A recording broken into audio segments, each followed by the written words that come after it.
bienvenue sur la chaîne Asuka Résumé. Aujourd'hui, je veux partager avec vous un anime romantique léger et drôle.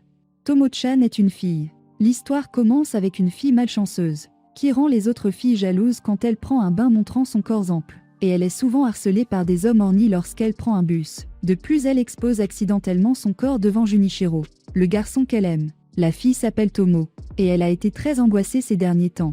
Il n'y a pas si longtemps, Junichiro lui a giflé le cul en plaisantant à cause de sa personnalité enfantine. Tomo a toujours été traité comme un garçon par Junichiro. Afin de devenir un couple avec Junichiro, Tomo trouve enfin le courage de confesser son amour. Seulement pour être mal comprise par Junichiro que Tomo parle de l'amitié entre garçons. Tomo se sent si impuissante qu'elle décide de se plaindre à son bon ami Masuzu de ses problèmes. Masuzu a vu le corps ample de Tomo lorsqu'il change de vêtements. Et elle sait très bien que Tomo a en fait un côté très féminin. Elle décide que s'ils vont essayer de séduire ou d'autres méthodes, elle doit essayer tous les moyens pour aider Tomo à gagner le cœur de Junichiro. Elle propose à Tomo de changer le ton de son discours et d'arrêter de crier comme un garçon. Cependant, Tomo n'est pas du tout habitué à cette façon de parler et semble très maladroit. Non seulement son ton n'attire pas Junichiro, mais elle est ridiculisée par lui. En colère, Tomo ne peut s'empêcher de frapper Junichiro. Junichiro ignore complètement pourquoi Tomo est en colère et revient bientôt plaisanter avec elle. Cela rend Tomo de plus en plus déprimée. Alors elle demande à nouveau de l'aide à Masuzu. Cette fois, il lui est conseillé d'avoir un contact plus personnel avec Junichiro. Par exemple, en déjeunant ensemble. Tomo est trop timide pour rencontrer Junichiro seul pour le déjeuner. Alors elle demande à Masuzu de venir avec elle. Bien que Masuzu grandisse également avec Junichiro, ils ont une relation vraiment horrible et le déjeuner se termine dans une atmosphère gênante. Après l'école, cette situation embarrassante se reproduit. Junichiro et Masuzu sont tous deux pris au piège dans le bâtiment de l'école sous la pluie battante. Et comme Tomo n'est pas là, les deux commencent impitoyablement à se narguer. Enfant, Masuzu lui demandait souvent, à lui et à Tomo, de faire des farces. Chaque fois que la farce était exposée, Masuzu se cachait toujours et laissait Junichiro et Tomo à blâmer. Il considère Masuzu comme la personne la plus égoïste qu'il ait jamais rencontrée. Masuzu se défend en profitant du fait que Junichiro ne peut pas partir sans Tomo, disant que lorsque Tomo aura un petit ami, elle abandonnera Junichiro. Furieux, Junichiro la pousse directement sous la pluie. Alors que leur conflit est sur le point de s'intensifier, Tomo apparaît avec un parapluie, afin de faire correspondre Tomo et Junichiro. Masuzu en profite pour les laisser rentrer chez eux ensemble. Tomo, encouragée par Masuzu, tient timidement le même parapluie que Junichiro. Elle essaie de garder ses distances avec Junichiro, mais Junichiro dit qu'il sent un parfum d'elle et se rapproche de plus en plus. Tomo est si nerveuse que son visage devient rouge et elle fuit rapidement le côté de Junichiro. Au moment où Junichiro rattrape Tomo, elle est déjà mouillée sous la pluie. Les vêtements trempés révèlent complètement sa silhouette attrayante. Junichiro ne sait pas quoi faire de la scène et trouve une excuse pour fuir paniqué. C'est la première fois qu'il ressent le charme féminin de Tomo.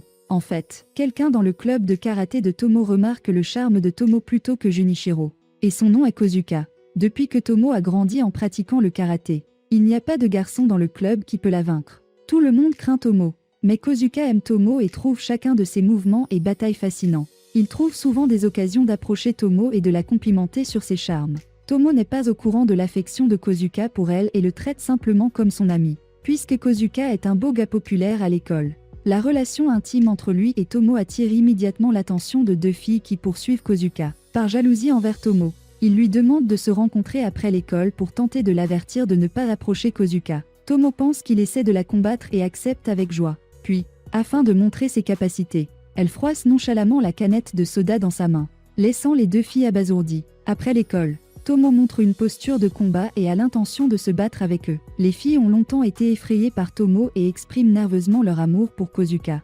Tomo comprend mal que les filles viennent la voir pour discuter de sujets d'amour, en reconnaissance de sa féminité et accepte volontiers de les aider à poursuivre Kozuka. En ce moment, l'héroïsme de Tomo attire profondément les filles. Non seulement il ne déteste plus Tomo, mais il trouve souvent des occasions de l'approcher. Il semble que le charme de Tomo soit lentement exposé. Un jour, Tomo et Junichiro prennent le métro pour aller à l'école. Et Tomo est harcelée par un homme excité. Elle ne veut pas que Junichiro voie son embarras et essaie de le supporter. De manière inattendue, Junichiro détecte vivement les mouvements de l'homme excité. Il maîtrise l'homme excité et l'envoie au poste de police. Tomo est touchée par les actions de Junichiro. Et c'est la première fois qu'elle est traitée comme une fille par Junichiro. Cependant, elle cesse bientôt d'être touchée à cause de Junichiro, qui lui suggère soudainement de porter des pantalons longs à l'avenir, au motif qu'elle n'a pas l'air bien dans une jupe. Tomo frappe Junichiro avec colère et se plaint ensuite à Misuzu des critiques de Junichiro sur son apparence. Sur la base de ce qui est arrivé à Tomo, Misuzu souligne astucieusement que Junichiro craint que Tomo ne rencontre à nouveau des hommes excités à l'avenir. En entendant cela, Tomo est à nouveau ému. Misuzu tourne son attention vers la jupe de Tomo et découvre qu'elle porte un pantalon de sécurité long. Elle croit que Tomo devrait enlever son pantalon de sécurité pour mieux montrer sa féminité. Tomo est timide à propos de cette suggestion et hésite longtemps avant d'adopter la suggestion de Misuzu. Après l'école, Tomo et Junichiro rentrent ensemble à la maison. Tomo s'attend à ce que Junichiro remarque son nouveau look, seulement pour constater que Junichiro ne la regarde même pas. En fait, Junichiro a longtemps été influencé par la robe de Tomo. Il n'ose pas regarder Tomo et ne permet pas non plus aux autres de la regarder. Plein d'hostilité envers tous les hommes le long du chemin. Junichiro ne se rend pas compte qu'il est devenu possessif à propos de Tomo. Alors que Junichiro est sur le point de se dépêcher de rentrer chez lui pour se débarrasser de cette nervosité, une rafale de vent souffle sur la robe de Tomo, et il est instantanément stimulé par la vue et s'évanouit.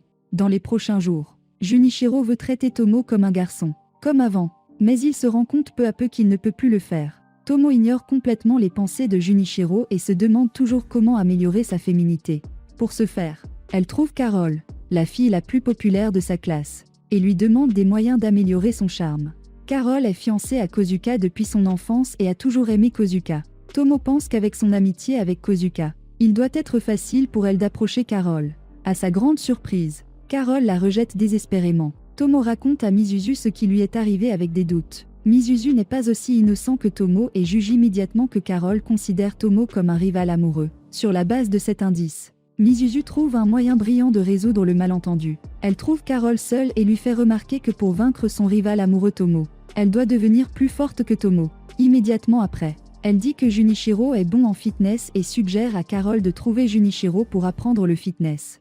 Carole ne sait pas comment traiter avec Tomo pour le moment et suit résolument les conseils de Misuzu. Comme Junichiro a toujours été enthousiaste, Carole n'a pas beaucoup de mal à le convaincre de lui enseigner le fitness. Après cela, ils passent beaucoup de temps à faire du sport ensemble tous les jours. Cela attire rapidement l'attention de Tomo, enragé par les gestes intimes qu'ils font pendant la remise en forme. Tomo donne une dure leçon à Junichiro et l'avertit de garder ses distances avec les filles.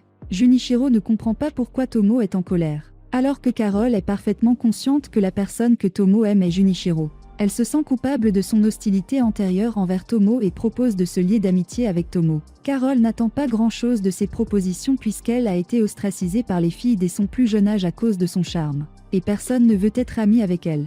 En plus, elle était autrefois hostile à Tomo. À la surprise de Carole, Tomo ne se soucie pas de leur conflit précédent et accepte avec joie. En ce moment, Carole est complètement impressionnée par le charme de Tomo. En fait, Tomo a encore un peu d'appréhension à l'idée de se lier d'amitié avec Carole. Elle craint que Junichiro n'aime Carole et trouve une occasion de poser des questions à Junichiro sur la fille qu'il aime. Cependant, Junichiro révèle accidentellement quelque chose de surprenant qu'il est sorti une fois avec Misuzu. Cela amène la fin des épisodes 1 et 2. L'héroïne de cet anime, Tomo, est une fille avec une personnalité audacieuse. Et elle pense toujours qu'elle n'est pas assez attirante parce qu'elle a moins de traits féminins. En fait, sans ses traits féminins, Tomo est toujours assez attrayant. Tous ceux qui entrent en contact avec elle sont inconsciemment attirés par elle. J'aime beaucoup ce Tomo. Je pense que c'est bien qu'elle reste comme elle est maintenant. Si je dois dire quelque chose sur ce qu'elle doit changer, je pense qu'elle devrait avoir plus confiance en elle. Voulez-vous une fille comme Tomo? Commentez ci-dessous pour me dire vos réponses. Eh bien, la vidéo d'aujourd'hui se termine ici. Merci d'avoir regardé. N'oubliez pas d'aimer et de vous abonner. Rendez-vous dans ma prochaine vidéo.